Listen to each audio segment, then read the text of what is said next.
All right, let's talk about something that's, well, it's so automatic for a lot of us, we don't even realize we're doing it. I'm talking about apologizing just for existing, for taking up space. We're going to get into why you might feel that need to apologize for just being you.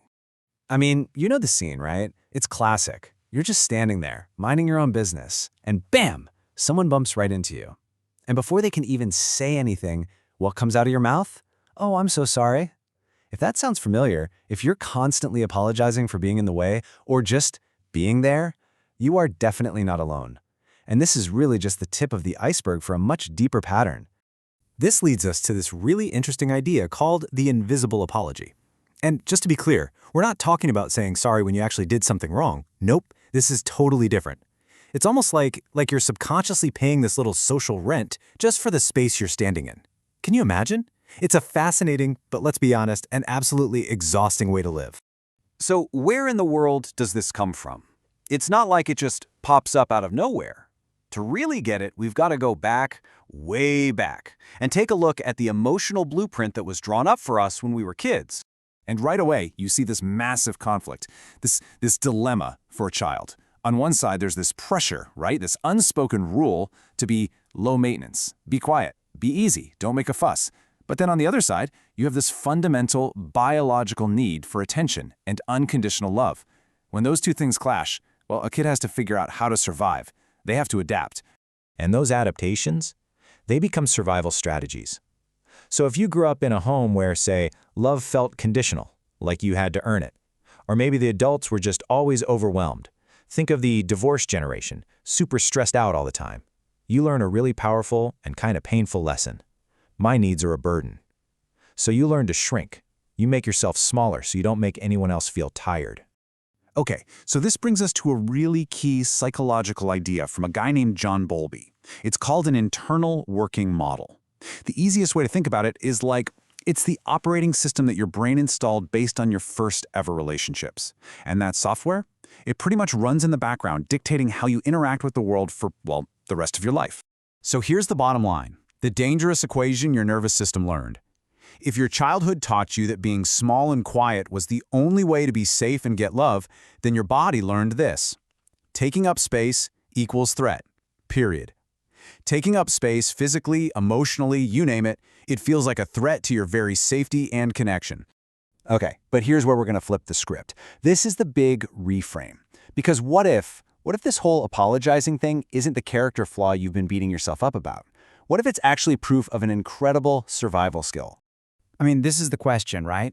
It's the one that whispers in the back of your head every time you do it. Am I weak? Am I just insecure? A total pushover? The answer? Absolutely not. It is not a sign of weakness, not even close. In fact, it's a sign of just how incredibly well you learn to adapt to a really, really tough situation. And this is the heart of the whole thing.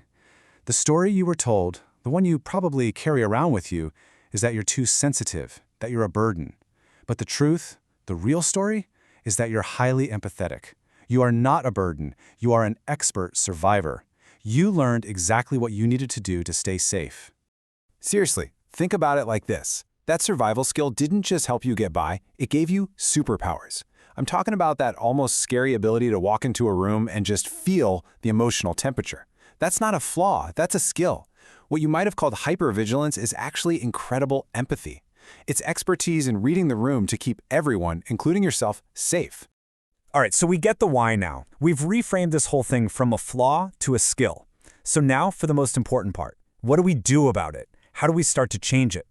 This is all about moving from that place of constant apology to a place of just being present.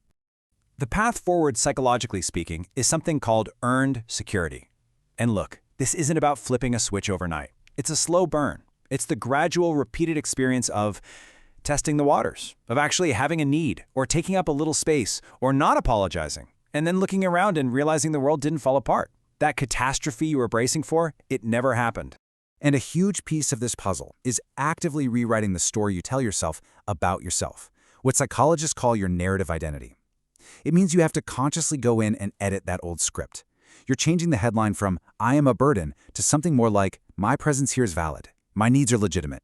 So, okay, what does this actually look like day to day? Let's break it down into 3 simple steps. First, Just notice. That's it. Just start paying attention to when you say sorry for no reason. Step 2, in that moment, do a quick mental reframe. Tell yourself, there's that old survival skill. It's not a flaw, it's just an old program running. And finally, step 3, practice. Start small. Maybe next time someone bumps into you, you just don't say anything. It's about those small, repeated acts of just taking up your space. When you get right down to it, this whole journey is about finally recognizing your own strength. This habit only exists because you learned how to carry a very heavy emotional load for a very long time. But the last piece of the puzzle, the most important lesson, is realizing that you weren't built to carry all of it, and you definitely weren't built to carry it alone. So really, the question isn't why you started apologizing. The real question is, what new story are you going to start telling yourself right now, today?